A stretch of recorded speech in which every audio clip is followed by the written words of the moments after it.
Thank you, Mr. Chairman, and I commend this committee for holding this hearing, which is really a celebration of the extraordinary grassroots movement led by new organizations such as Free Speech for People and Move to Amend, and more established grassroots organizations such as People for the American Way and Common Cause, that has developed to demand the reversal of Citizens United and an end to the system for funding elections that leads most Americans to believe that this government is corrupt. Yet this hearing could only be the beginning of the serious work that will be required to address the problem in America's democracy that Citizens United has come to represent. And that problem can be stated quite simply. The people have lost faith in their government. They have lost the faith that their government is responsive to them because they have become convinced that their government is more responsive to those who fund your campaigns.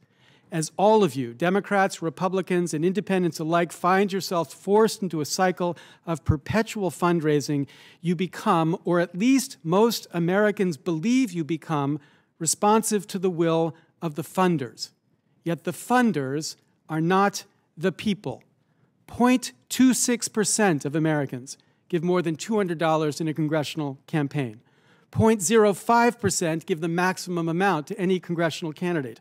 0.01%, the 1% of the 1%, give more than $10,000 in an election cycle.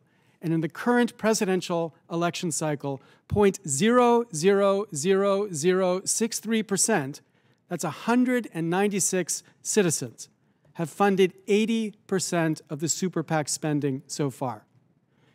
There are two elections in America today.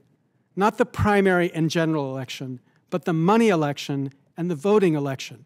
And to win in the voting election, you must first compete in the money election. But unlike the voting election, not every citizen can participate equally in the money election. Instead, it is only the very few who can compete at all. And it is because of this money election that we have evolved a system in which the elected are dependent upon the tiniest slice of America.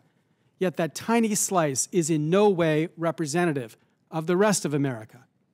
This, senators, is corruption. It's not corruption in the criminal sense. I'm not talking about bribery or quid pro quo influence peddling.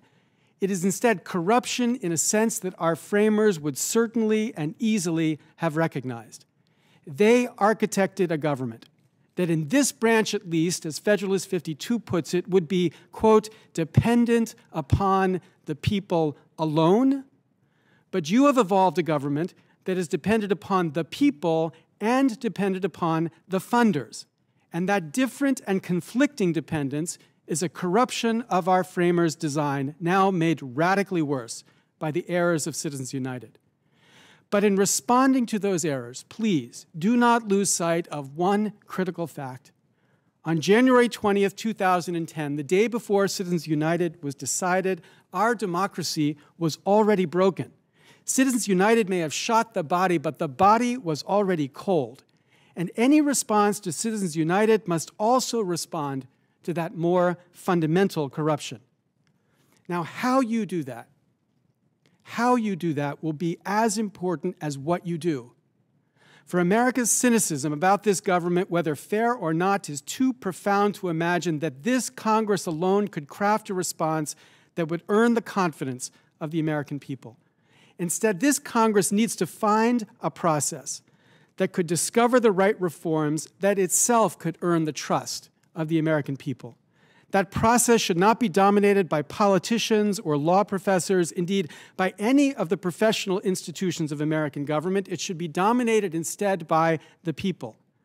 Now, I have submitted today to this committee the outline of one such plan, what I call a series of citizen conventions, constituted as a kind of civic jury and convened to advise Congress about the best means for reform. But whether it is this process or another, your challenge is to find a process that could convince America that a corrupted institution can fix itself. The confidence of the American people in this government, in you, is at an historic low. That's not because of the number of Democrats sitting in Congress. It's not because of the number of Republicans. And it won't change simply by changing the number of Democrats or Republicans sitting in Congress. Instead, confidence is at a historic low because of a dependence that all of you and all of us have allowed to evolve in this government, one that draws you away from a dependence upon the people alone. I thank you for the beginning this hearing represents, and more importantly, I thank the extraordinary citizens who have united to get you to focus upon this issue. But I urge you now to act in a way that has a real chance to restore that confidence of the people in their government. Thank you very much. Thank you.